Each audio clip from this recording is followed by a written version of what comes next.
Quisiera por favor que fueran conmigo al Evangelio de Mateo, capítulo 5. Evangelio de Mateo, capítulo 5. Vamos a leer los versículos 27 al 30. Oísteis que fue dicho: no cometerás adulterio, pero yo os digo que cualquiera que mira a una mujer para codiciarla ya adulteró con ella en su corazón. Por tanto, si tu ojo derecho te es ocasión de caer, sácalo y échalo de ti, pues mejor te es que se pierda uno de tus miembros y no que todo tu cuerpo sea echado al infierno.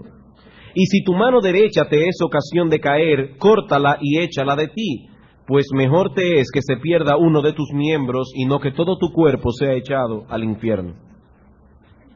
Bien, hermanos, continuamos con nuestra serie de sermones expositivos en el Sermón del Monte, el más extenso y más famoso discurso de Cristo recogido en los Evangelios. Y actualmente nos encontramos estudiando algunos ejemplos que aparecen en la segunda mitad del capítulo 5, a través de los cuales el Señor Jesucristo ilustra cuál es la manera correcta de interpretar el Antiguo Testamento en contraposición a la forma en que lo hacían los escribas y fariseos.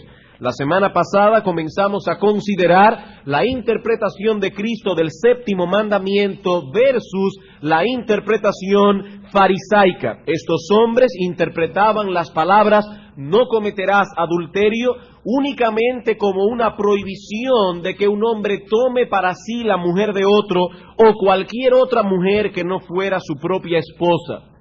Pero veíamos el domingo pasado que desde la perspectiva de Cristo, estas palabras tienen un alcance mucho más amplio. El séptimo mandamiento ciertamente prohíbe cualquier tipo de relación sexual ilícita, pero prohíbe también albergar cualquier deseo ilícito, cualquier pensamiento impuro que se levante en nuestra mente. El Señor dice aquí que basta con mirar a una mujer de tal manera que eso genere un deseo pecaminoso por ella, y entendemos obviamente que está hablando allí de una mujer que no sea la propia esposa, y ya el adulterio, dice Cristo, fue cometido en el corazón.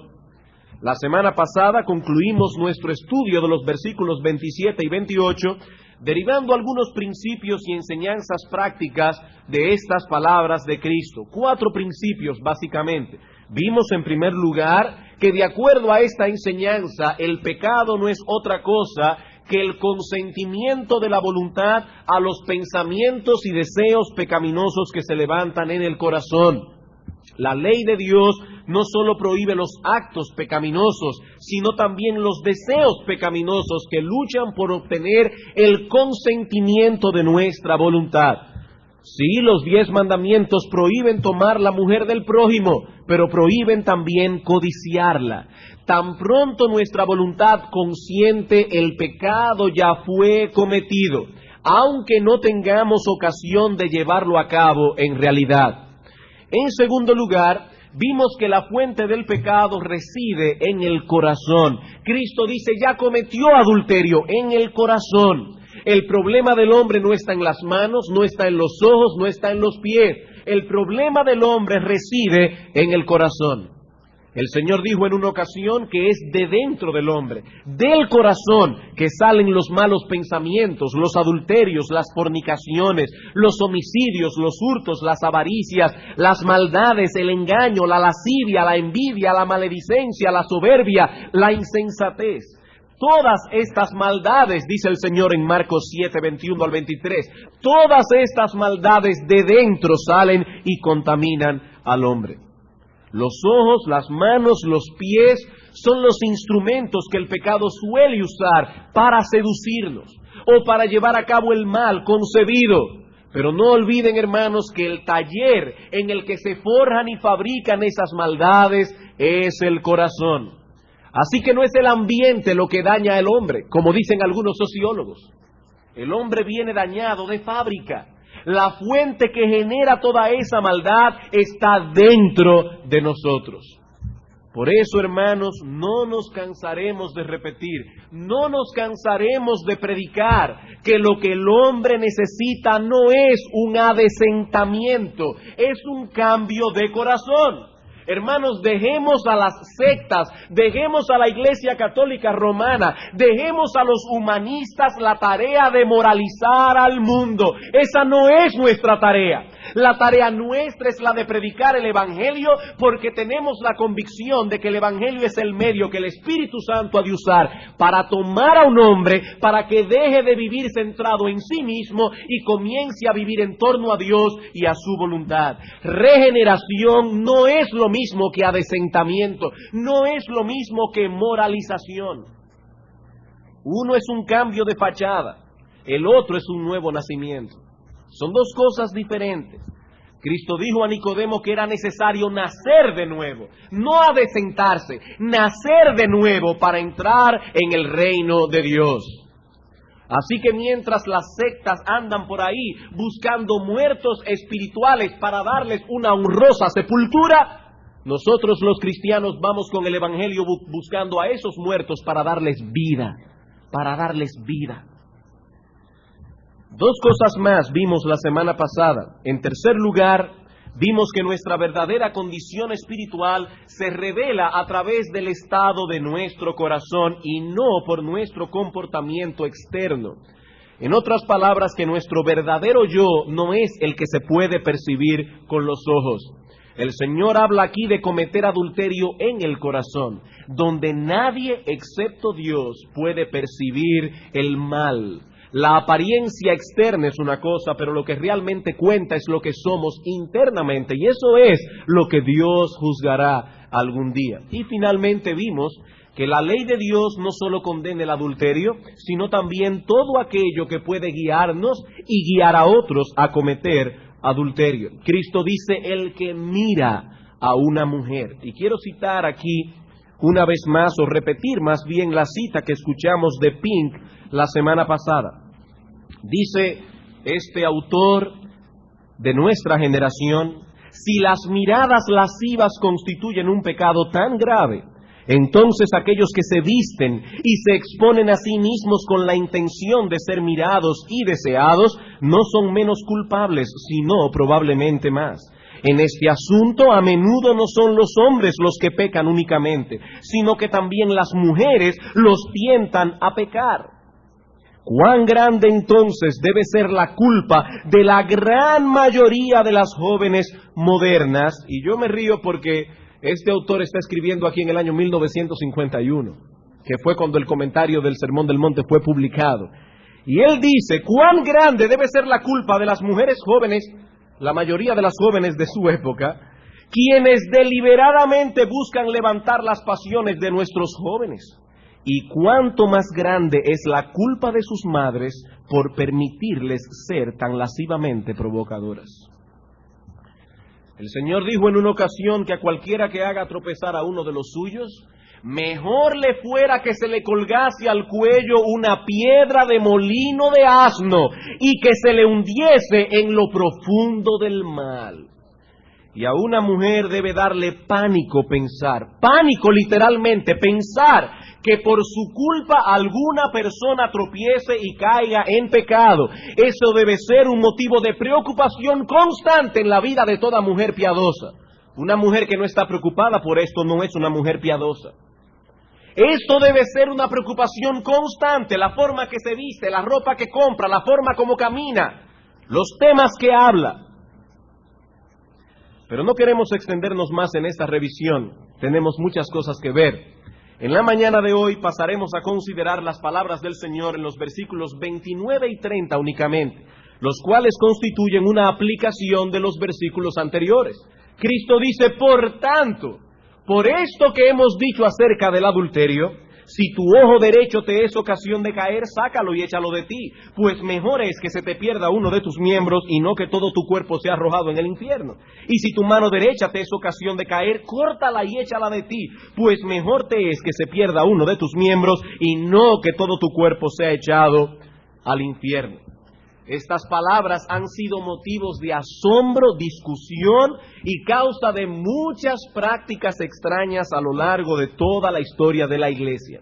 Por tal razón, lo primero que haremos en esta mañana es ver el texto desde un punto de vista negativo.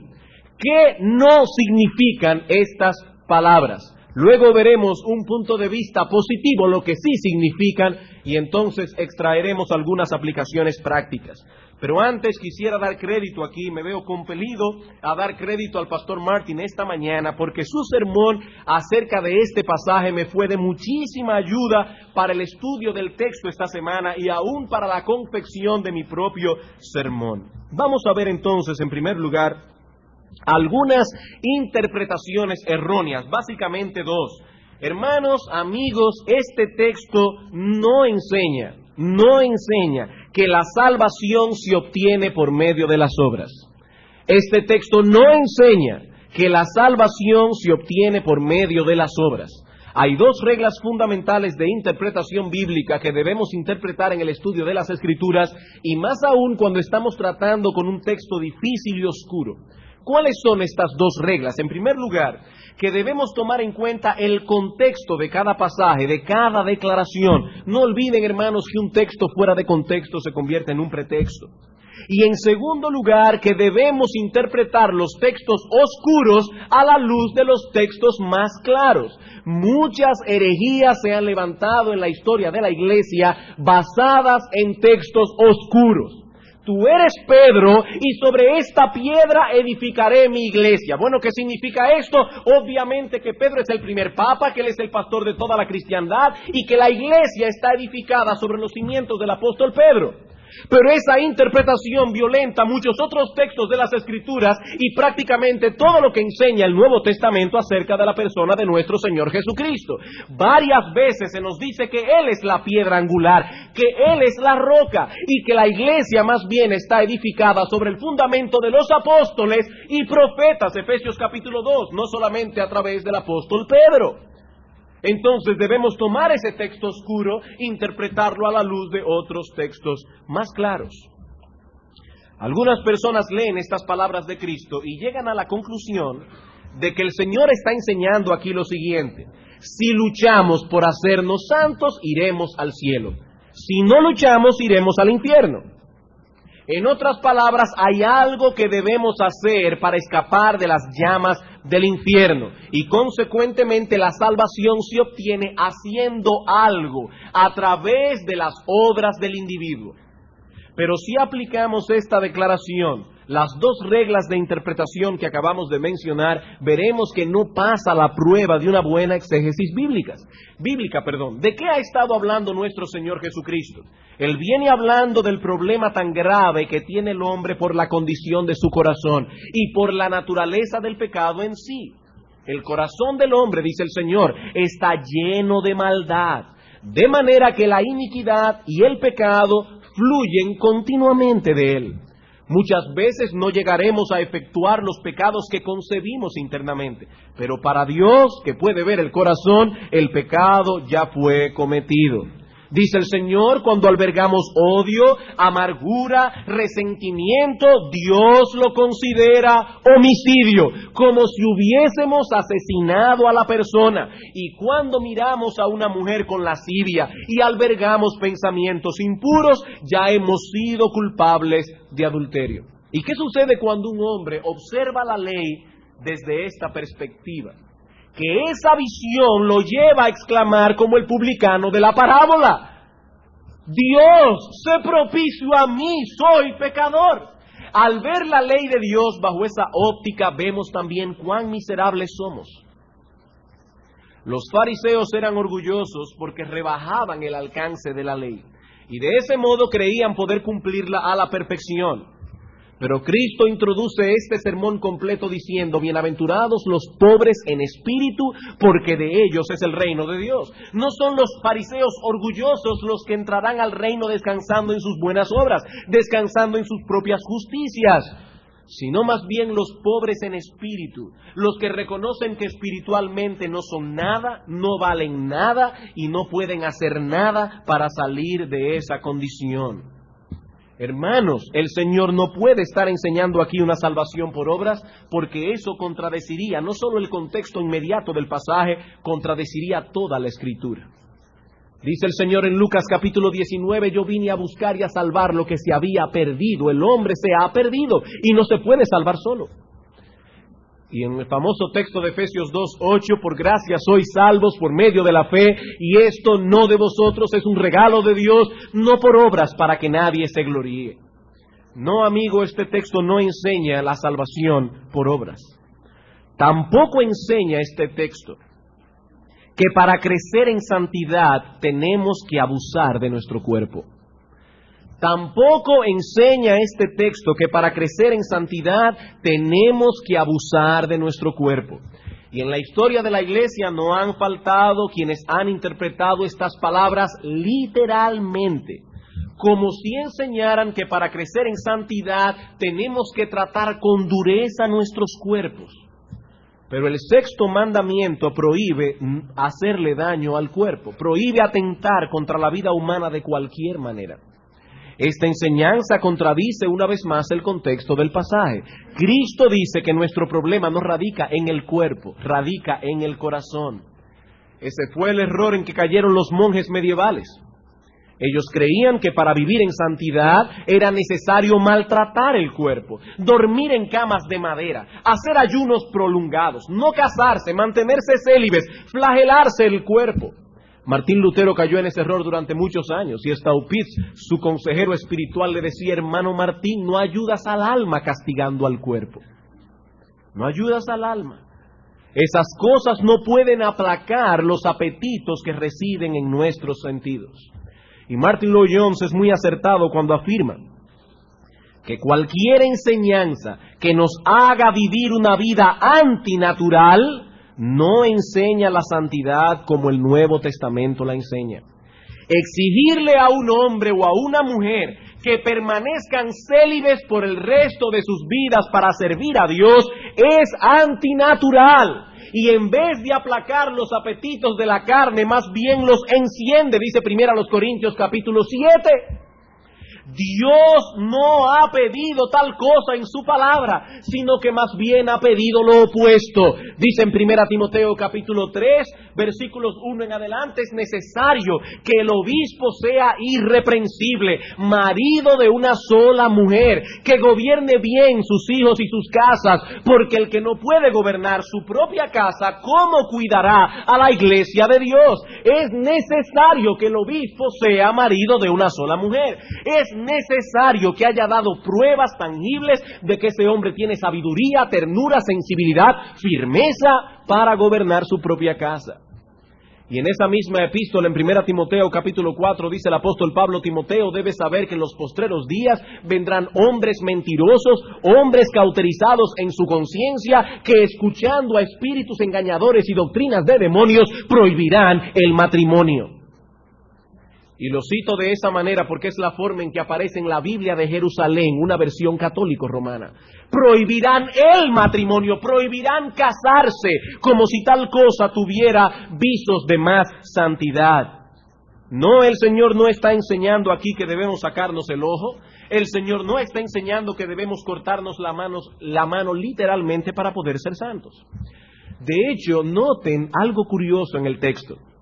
Y es que el Señor dice aquí: sácate el ojo derecho y la mano derecha. Vamos a suponer que una persona quiera seguir al pie de la letra lo que dice el texto y se corta la mano derecha y el ojo derecho. Todavía le queda el ojo izquierdo y la mano izquierda para pecar. O lleve esto más lejos y suponga que una persona se quita las dos manos, se quita los dos ojos. Todavía tendrá problemas con su imaginación, todavía tendrá problemas con sus deseos. Hermanos, no necesitamos estímulos externos para pecar. Basta con nuestra imaginación, basta con nuestros pensamientos, basta con nuestra memoria. Váyase a un bosque, lejos de todo tipo de estímulo externo, y allí usted tendrá problema con su carne pecaminosa. ¿Cómo debemos entonces interpretar estas palabras? Eso nos lleva a nuestro segundo punto: el significado de estas palabras. Y una vez más, dos cosas. Este texto nos enseña claramente, hermanos, que debemos cesar de practicar el pecado o terminaremos en el infierno. Este texto enseña claramente que debemos cesar, y noten cada palabra, de practicar el pecado o terminaremos en el infierno. Que dice Cristo, si tu mano te es ocasión de caer, córtatela. No sea que vayas con las dos al infierno. Si tu ojo te es ocasión de caer, sácatelo. No sea que entres con los dos en el infierno. La enseñanza clara de este texto es que todos aquellos que viven practicando el pecado manifiestan de ese modo un corazón no arrepentido y por lo tanto van camino al infierno.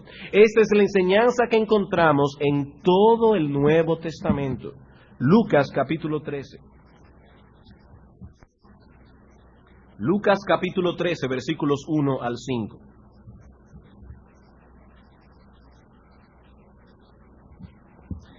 En este mismo tiempo estaban allí algunos de los que le contaban acerca de los galileos cuya sangre Pilato había mezclado con los sacrificios de ellos. Respondiendo Jesús les dijo, ¿pensáis que estos galileos, porque padecieron tales cosas, eran más pecadores que todos los galileos? Os digo no. Antes, si no os arrepentís, todos pereceréis igualmente. ¿O aquellos 18 sobre los cuales cayó la torre de Siloé y los mató, pensáis que eran más culpables que todos los hombres que había en Jerusalén? Os digo no. Antes, si no os arrepentís, todos pereceréis igualmente. Cuando el Señor dice la cosa una vez, debemos prestarle atención. Cuando la dice dos veces, el asunto es serio. Si no os arrepentís, pereceréis. Hermanos, ¿qué es el arrepentimiento? El Catecismo Menor de Westminster define el arrepentimiento como una gracia salvadora por la cual el pecador, teniendo un verdadero sentimiento de sus pecados y conociendo la misericordia de Dios en Cristo, con dolor y odio de sus pecados, se convierte de ellos a Dios con plena determinación de alcanzar una nueva obediencia. Ese punto aquí es importante.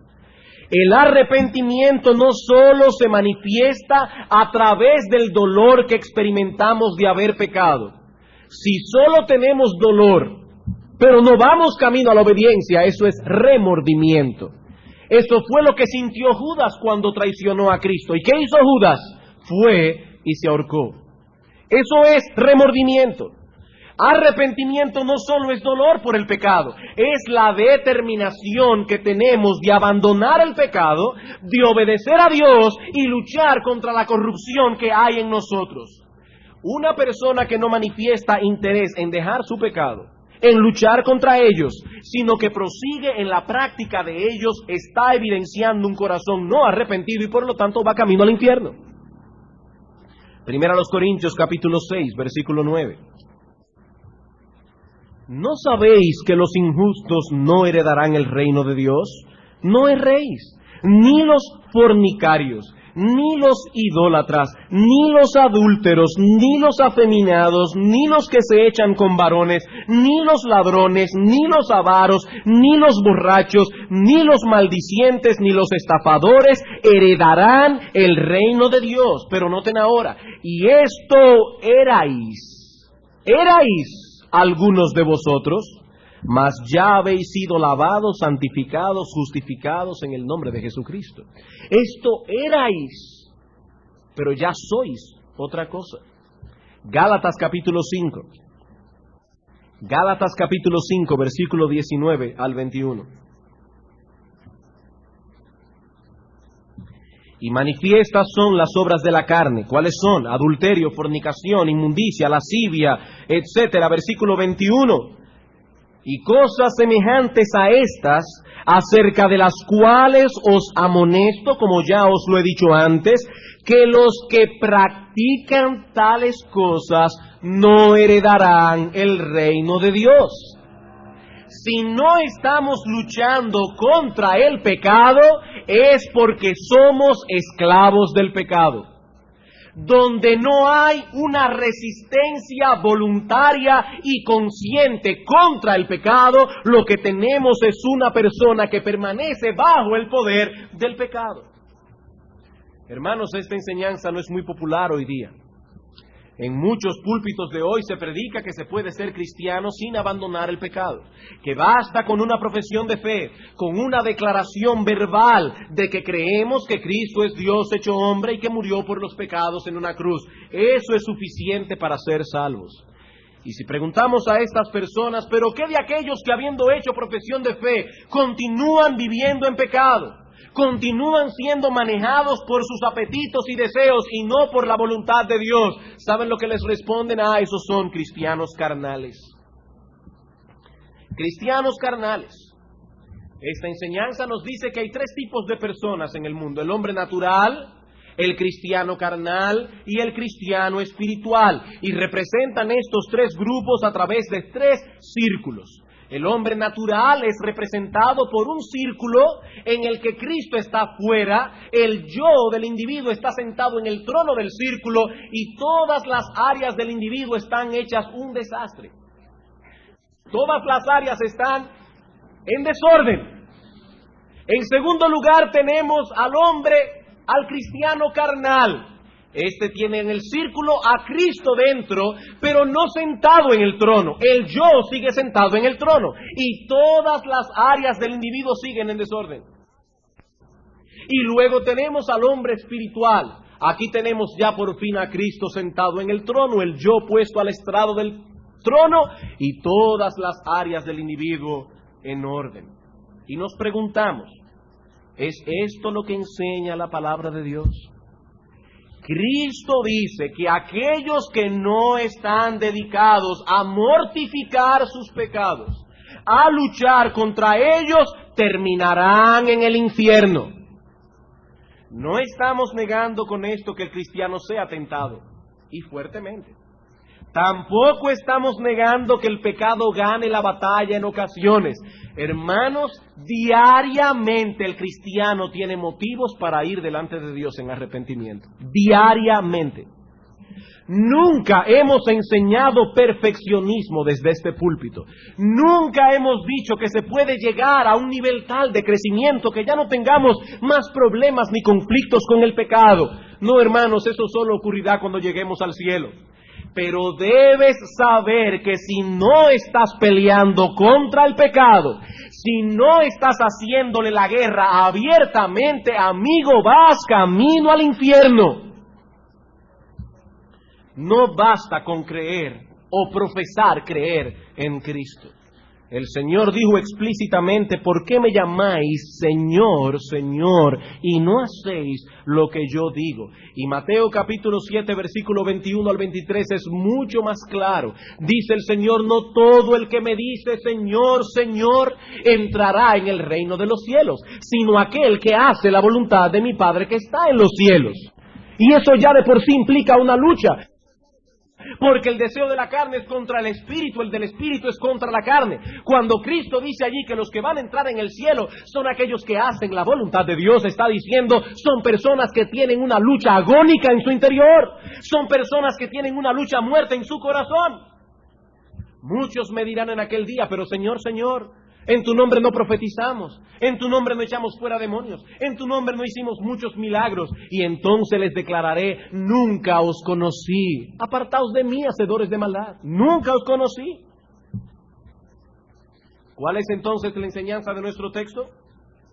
Que debemos cesar de practicar el pecado o terminaremos en el infierno. Pero también enseña que debemos remover de nuestra vida todo aquello que puede ser ocasión de pecado para nosotros, no importa el costo. Este texto nos enseña a los cristianos ahora que debemos remover de nuestra vida todo aquello que puede ser ocasión de pecado, no importa el costo. En la mente del judío, la mano derecha y el ojo derecho eran los miembros más valiosos del cuerpo.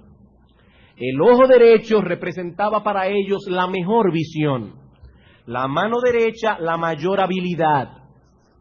Lo que el Señor está diciendo aquí es que el cristiano está llamado a eliminar todo aquello que pueda ser motivo de pecado en su vida, no importa el costo que tenga que pagar, no importa qué tan valioso puede ser tal cosa para nosotros.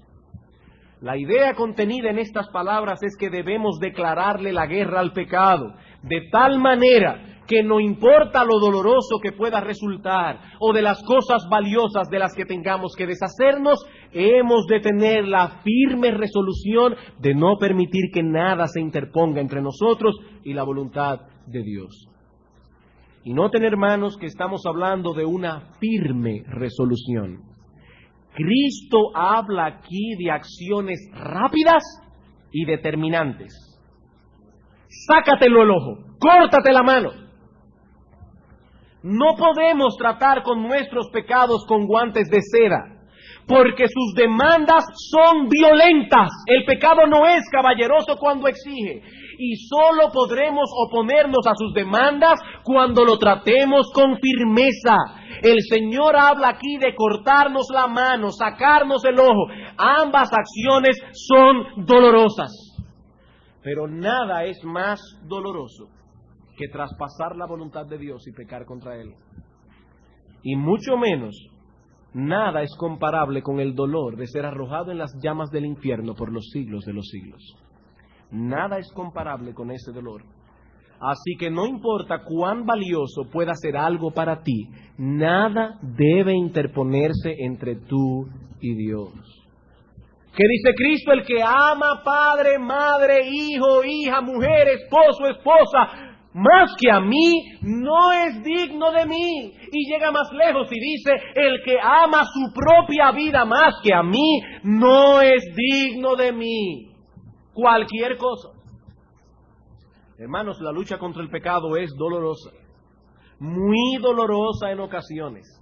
Pero los que profesan ser cristianos tienen solo dos opciones. Escucha bien. Los que profesan ser cristianos tienen solo dos opciones. O luchan y continúan luchando hasta el fin, o terminan apostatando de la fe. Y tú serás mañana uno de aquellos de los que se dice, ¿te acuerdas de fulano? ¿Qué celoso parecía en la iglesia? ¿Cómo predicaba el evangelio? Se fue al mundo. Se fue al mundo. Y está negando lo que una vez predicó.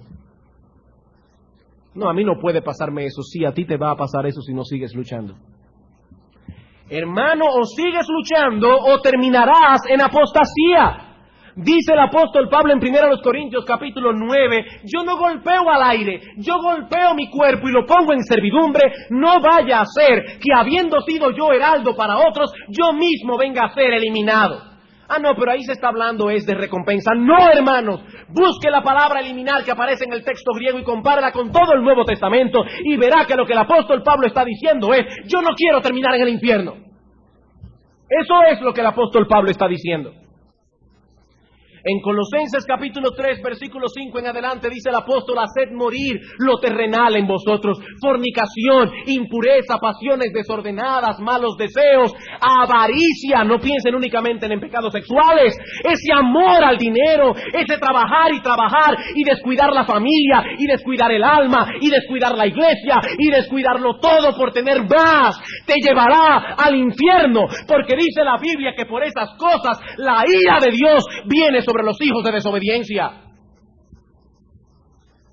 ¿Qué dice el apóstol Pablo en Romanos capítulo 8, versículo 13? Si por el Espíritu hacéis morir las obras de la carne, viviréis. Si no, moriréis. Moriréis. Y noten el balance ahí entre el yo y el Espíritu. Si por el Espíritu hacéis morir, ¿quién es que tiene la responsabilidad? El creyente. Si vosotros hacéis morir, ¿puede el creyente hacer eso por sus propias fuerzas? No, hermano, no. Necesitamos la gracia de Dios. Es por medio del Espíritu. Una cosa no anula la otra. Una cosa no anula la otra.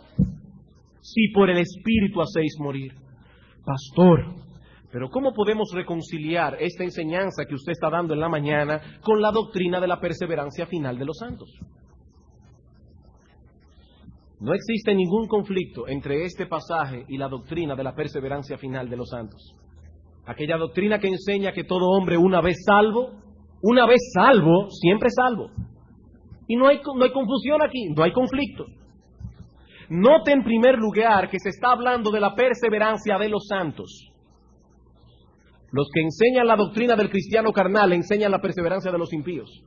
Aquí estamos hablando de la perseverancia de los santos. Y un hombre que no está luchando conscientemente con los pecados que residen en su corazón no es un santo. Y por lo tanto no podrá perseverar. Pero noten algo más. El que los cristianos perseveren en gracia es una obra de Dios. Por eso alguien ha dicho que en vez de llamarse la perseverancia de los santos, debería llamarse la preservación de Dios. Es Dios. Pero eso no elimina la responsabilidad que tiene el cristiano de perseverar. Hermanos, hay una tensión en la Escritura entre la soberanía de Dios y la responsabilidad humana. Y no podemos anular ninguna de las dos cosas. Cristo dijo, el que perseverare hasta el fin, ese será salvo. ¿Eso no lo escribieron los pentecostales en la Biblia? ¿Eso no lo escribieron los arminianos en la Biblia? Eso lo dijo nuestro Señor Jesucristo. El que persevera hasta el fin, ese será salvo. Los otros terminarán en el infierno. No importa cuántos años se pasaron aquí, cantando himnos o en cualquier otra iglesia. Ambas enseñanzas se encuentran en la palabra de Dios. Y ¿sabes una cosa? Todas estas advertencias que aparecen en las Escrituras son usadas por el Espíritu Santo para estimular al creyente a seguir perseverando, a no descuidar su vida de santidad, a que nadie se acomode en una silla diciendo ya yo fui salvo porque hace 5 años atrás hice una oración y pedí a Cristo que viniera a mi vida. Todas estas advertencias están allí, hermanos, para que no seamos presuntuosos. Una persona que vive practicando el pecado, que se deleita en el pecado, que no lucha contra el pecado, que no está mortificando el pecado, es un presuntuoso si cree que va camino al cielo. Porque Cristo dijo, sácatelo, córtate la mano o serás echado en el infierno. Bien, hermanos, esto es lo que enseña el texto. Pero veamos ahora algunos principios que se derivan de esta enseñanza. Algunos principios que se derivan de esta enseñanza. En primer lugar, aprendemos de este texto y de la forma en que Cristo trata este asunto, que el pecado que reside en el corazón usará los miembros de nuestro cuerpo, usará nuestros sentidos para capturar nuestra voluntad. El pecado que reside en el corazón usará nuestros miembros, usará nuestros sentidos para capturar nuestra voluntad. Cristo habla aquí de mirar y tocar. Mirar y tocar. Dos acciones simples y moralmente neutras. No hay nada de malo en mirar. No hay nada de malo en tocar. En sí mismo son acciones moralmente neutras. Y Cristo está diciendo, por medio de esas dos acciones, el pecado que reside en tu corazón tratará de atrapar tu voluntad. Los apetitos del cuerpo. ¿Qué pasó con Eva? Eva vio la fruta y la codició. Ahora bien, hermanos, la codicia no reside en los ojos. Cristo dice que la codicia está en el corazón, no en los ojos. Pero el estímulo que levantó en ella la codicia entró por los ojos. Hermanos, cuidado con lo que ponemos delante de nuestros ojos. Hermanos, hermanas, cuidado con los ojos. Eva fue seducida a través de ese canal y lo mismo sucedió con David y con muchos otros cuyas historias se encuentran tanto dentro como fuera del récord bíblico. Debemos tomar la misma resolución que el salmista en el Salmo 101, versículo 3. No pondré delante de mis ojos cosa injusta. Una resolución. No pondré delante de mis ojos cosa injusta. O el pacto que hizo Job, dice él en el capítulo 31, versículo 1, hice pacto con mis ojos. ¿Cómo pues había yo de mirar a una virgen? Yo hice un pacto con mis ojos. Hermanos, hermanas, no jueguen con fuego. muchos gigantes fueron reducidos a un pedazo de pan a causa de lo que vieron sus ojos. ¿Por qué tú piensas que eres más fuerte que ellos? Si tu ojo derecho te es ocasión de caer, sácalo, dice Cristo, y échalo de ti. ¿Qué significa esto en la práctica? Para algunos significará sacar la televisión de la casa, para otros dejar de leer ciertas secciones del periódico, dejar de visitar algunos clubes de video, dejar de leer ciertos libros. Si no puedes gobernar lo que tus ojos ven o lo que tus hijos ven, sácalo, dice el Señor. Sácalo, porque terminarás en el infierno. Hermanos, estas palabras son muy duras, tajantes. Yo sé que algunos de ustedes tienen un buen apetito intelectual. No critico a los que tengan un buen apetito intelectual. Cristo dice que debemos amar al Señor con toda nuestra mente. Pero escúchenme bien. Escúchenme bien. Si ese último libro que ha ganado muchos premios, y no me refiero a ninguno en específico, y cuyo autor es famoso por ser un buen escritor, te es ocasión de caer, genera pensamientos impuros en tu corazón con todo y su ropaje intelectual, échalo de ti, porque te es mejor ser tenido por ignorante y no ser echado con todo tu intelecto en el infierno.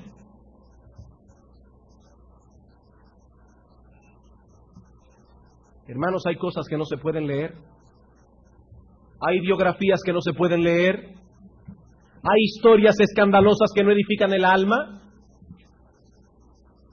Si tu ojo te es ocasión de caer, sácalo, dice el Señor. Porque el pecado que reside en tu corazón usará tus miembros para capturar tu voluntad. En segundo lugar, aprendemos de este texto que el alma del hombre es mucho más importante que el cuerpo. Aprendemos de este texto que el alma del hombre es mucho más importante que el cuerpo. El Señor dice aquí que es más terrible ser echado en el infierno con los dos ojos y con las dos manos que entrar en el reino de Dios manco y tuerto. Es más terrible. Perder el alma es lo más terrible que puede pasarle a un ser humano. El Señor dijo en una ocasión: ¿qué aprovechará al hombre si ganare el mundo entero, y perdiere su alma? ¿De qué le servirá todo lo que pudo acumular cuando sea arrojado en el infierno? Nada hemos traído a este mundo, dice Pablo, y sin duda nada podremos sacar de él. Lo único que cuenta es el alma. Y lo que el Señor está diciendo aquí es que no importa lo que tengas que perder, piérdelo, pero no pierdas tu alma. No importa lo que tengas que perder, piérdelo, pero no pierdas tu alma. Es sorprendente ver cuán renuente es el hombre a hacerle algún bien a su alma imperecedera, mientras al mismo tiempo se preocupa diligentemente por cuidar este cuerpo que perece. Descuida el alma, cuida el cuerpo. Desde que siente una pequeña molestia comienza a preocuparse. Y si el asunto persiste, de una vez hace cita con el médico. Y se cuida de no visitar ningún sitio que pueda estar contaminado de alguna plaga. Pero no mueven un dedo para cuidar su alma. Un dedo. No se preocupan cuando perciben que alguna plaga espiritual ha afectado su corazón. No se apartan de aquellos lugares, de aquellas conversaciones, de aquellas compañías que pueden infectar el alma. Mucho menos se afanan por usar los remedios que Dios ha provisto para sanar las enfermedades espirituales. Amigo, todos nosotros tenemos una cita con la muerte. Algún día nuestro cuerpo se pudrirá en un ataúd y no importa cuántos logros hayamos alcanzado, ni siquiera cuán saludable pudimos mantenernos a lo largo de nuestra vida, lo único que constará en aquel día es el estado del alma. ¿No es entonces insensato Afanarse tanto por el cuerpo mientras descuidamos el alma. Esa fue la insensatez del rico que Cristo usó de ejemplo en Lucas capítulo 12. Lucas capítulo 12, versículo 16 en adelante.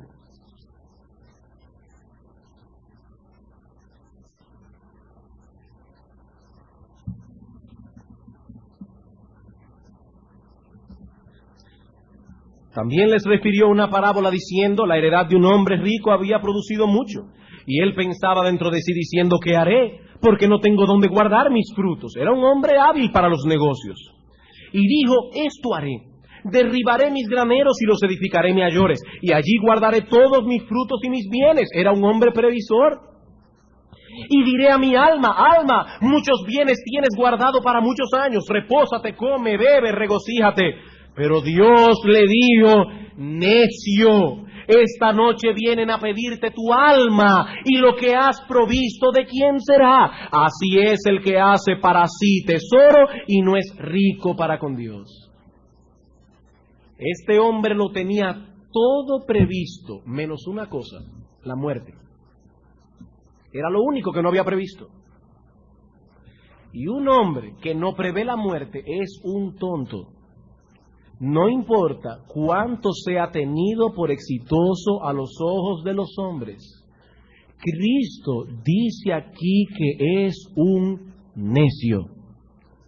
Y si Cristo dice que es un necio, no le dé más vuelta, es un necio. Es un necio. ¿Quién es el hombre insensato? Aquel que hace para sí tesoros y no es rico para con Dios. Aquel que se pasa la vida cuidando este cuerpo, que tarde o temprano será comida de gusanos, pero no mantiene un cuidado mucho mayor por el bienestar de su alma. Ese es un tonto. Hermanos, ¿cuántas horas pasamos al día alimentando este cuerpo? Vistiéndolo, adornándolo, cuidándolo, proveyéndole descanso. Y yo te pregunto, ¿es así también, hermano, hermana mía, la dedicación con que cuidas tu alma? ¿Cuánto tiempo dedicas a alimentar diariamente tu alma a través de una lectura concienzuda de la palabra de Dios? ¿Cuánto tiempo dedicas al día? ¿Cuán rápido te pones en acción cuando percibes que alguna plaga ha infectado tu alma?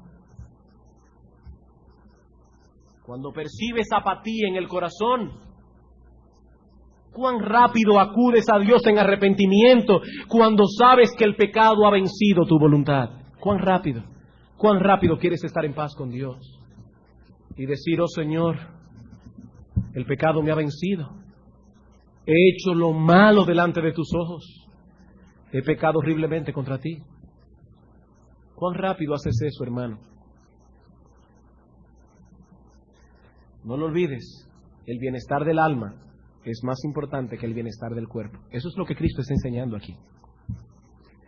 En tercer lugar, este pasaje también nos enseña que Cristo creía en la existencia de un lugar eterno de condenación llamado el infierno.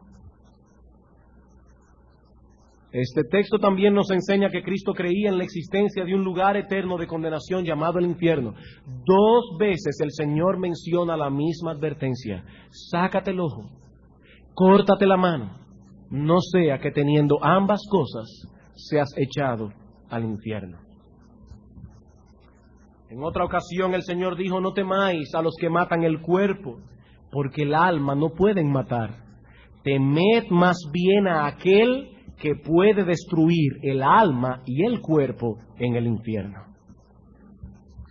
Amigos, si no hubiese un infierno, la encarnación de Cristo y su muerte en la cruz no tendrían ningún sentido. Dentro de pocos días estaremos celebrando la Navidad. Y este es un buen momento para preguntarnos: ¿para qué vino Cristo al mundo? ¿Era realmente necesario que la segunda persona de la Trinidad se hiciese hombre? Y más aún, que se humillara hasta la muerte. ¿Era necesario que Cristo muriera en la cruz como si fuera un criminal? Mi amigo, si quieres percibir la magnitud del peligro que te rodea, Contémplalo a la luz de lo que Dios estuvo dispuesto a hacer con tal de rescatarnos de ese peligro. Algún día todos compareceremos ante el augusto tribunal de Dios, y en aquel día solo serán oídos dos veredictos.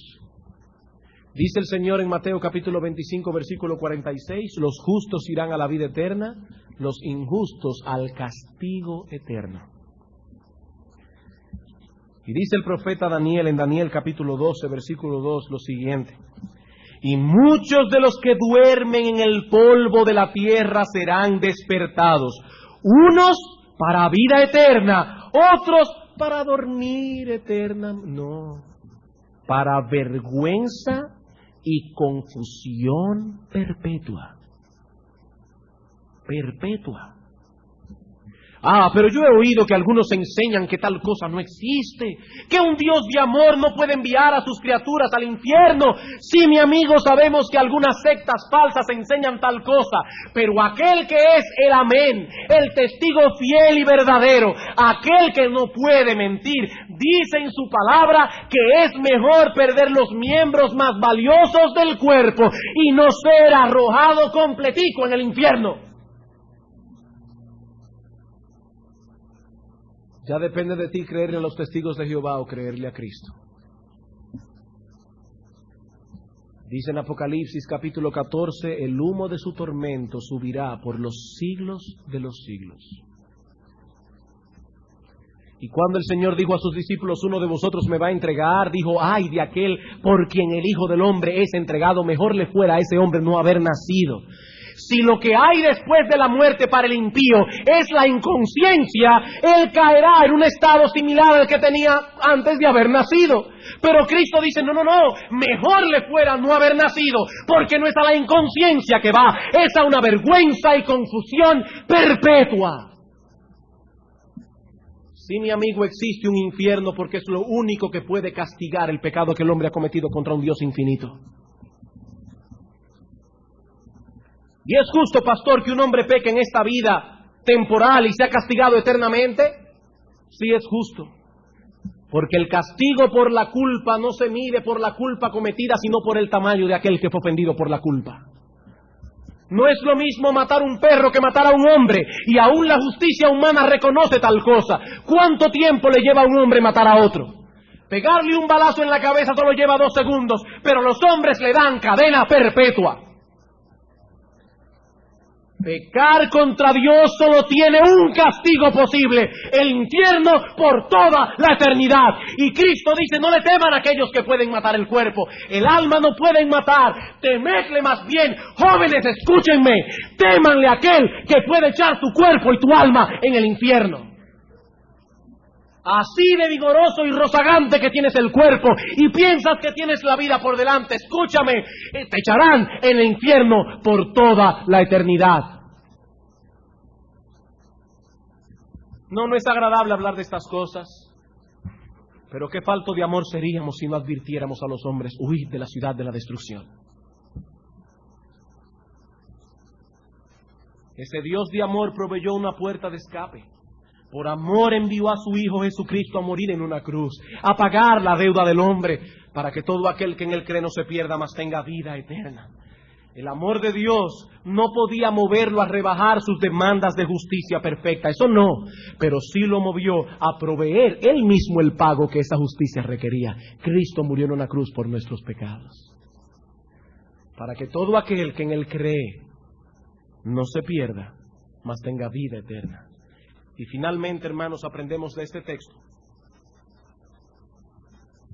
que el obstáculo principal que impide al hombre aceptar el Evangelio y venir a Cristo es su pecado. El obstáculo principal que impide al hombre aceptar el Evangelio y venir a Cristo es el pecado. Los hombres ponen todo tipo de excusas para rechazar el Evangelio. Algunas son de índole intelectual. Es que esto no me convence. Mi intelecto está muy por encima de esas cosas. Otras excusas son de índole religioso. Yo tengo mi religión, así fue enseñado, así moriré. Todo esto tiene algo de verdad, Pero en el fondo, el problema está en esto que Cristo dice en nuestro pasaje. Ahí está el problema. El problema del pecador es que no desea abandonar su pecado. No importa cuán inteligente diga que es y cuántas excusas intelectuales ponga. Su problema es no quiere abandonar su pecado. No desea echar a un lado aquello que constituye en este momento su deleite. Ese es todo su problema.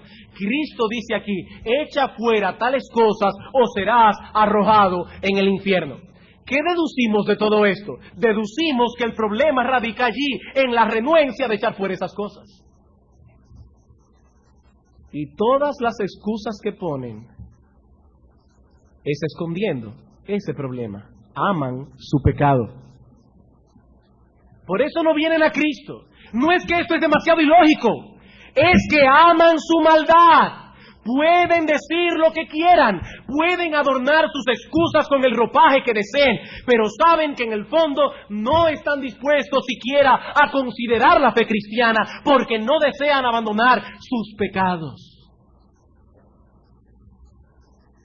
Escuchen, amigos míos, el llamado de Dios por medio del profeta Isaías. Deje el impío su camino y el hombre inicuo sus pensamientos, y vuelva hacia Jehová, el cual tendrá de él misericordia, y al Dios nuestro, el cual será amplio en perdonar. ¿Ven una vez más el mismo asunto? El problema del pecador no está en su intelecto, ni mucho menos en su celo religioso. El problema radica en que es renuente a abandonar sus iniquidades, sus caminos. Es cierto que el intelecto del hombre natural se ha embotado y que no puede entender la palabra de Dios sin la ayuda del Espíritu Santo. Pero yo me pregunto, ¿qué es lo que ha embotado el intelecto del pecador? ¿Qué es lo que lo ha embotado? Su amor por el pecado. Dice en Efesios capítulo 4. Efesios capítulo 4, versículo 17. Esto pues digo y requiero en el Señor, que ya no andéis como los otros gentiles que andan en la vanidad de su mente, teniendo el entendimiento entenebrecido, ajenos de la vida de Dios, por la ignorancia que en ellos hay, por la dureza de su corazón. ¿Por qué hay ignorancia? Por la dureza de su corazón. Hermanos, amigos, el pecado endurece el corazón, el pecado entenebrece el entendimiento, y mientras más practica una persona el pecado, más dureza y más tontera tiene en el razonamiento. ¿Por qué no vienen a Cristo? Porque aman sus pecados. No den más excusa. No den más excusas, no te arrepientes porque no quieres dar vuelta atrás a tu pecado, quieres seguir disfrutando. Eres como Faraón. Cuando Dios le envió a Faraón una plaga de ranas y Faraón se convenció de que debía humillarse delante de Dios, Moisés le dijo, dime, ¿cuándo quieres que ore para que Dios te quite las ranas? ¿Sabe lo que respondió ese insensato? Mañana. Mañana, yo quiero un día más con mis ranas, yo quiero tener ranas en mis aposentos, yo quiero tener ranas en mi cocina, en todas partes, yo quiero mis ranas. Jóvenes, ¿saben por qué no se arrepienten de sus pecados? No es porque este asunto les parece muy aburrido. Es que tienen en el corazón la idea vendida por el diablo de que si se arrepienten de sus pecados ya no disfrutarán la vida, y están diciendo, sí, algún día quiero seguir con mis ranas.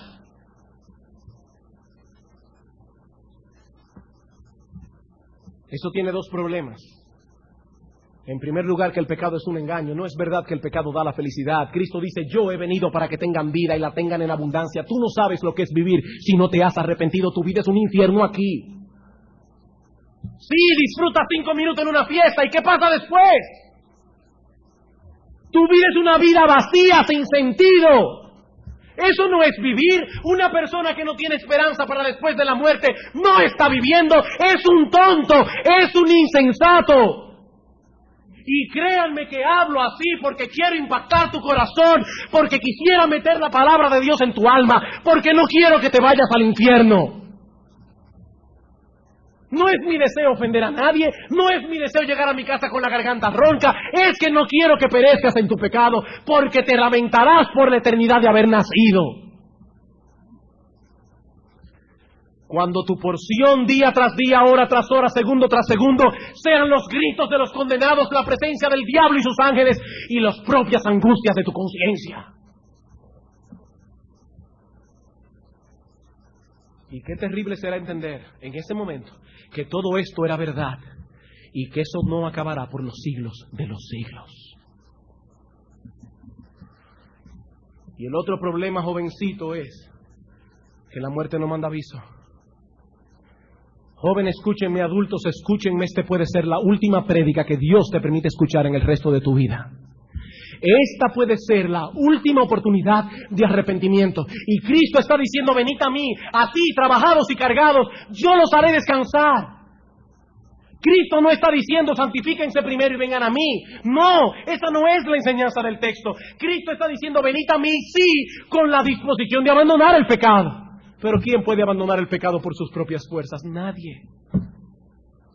Ni siquiera los cristianos que ya tienen el Espíritu Santo pueden hacerlo sin la gracia de Dios. Y día tras día tienen que orar como en el Padre Nuestro se nos enseña, líbrame del mal, no me dejes caer en pecado, porque si fuera por mí, si Dios retirara la gracia de mi vida un segundo, yo tengo la plena convicción de que yo me apartaría de la fe y me convertiría en un perverso. ¿Estoy completamente convencido de eso?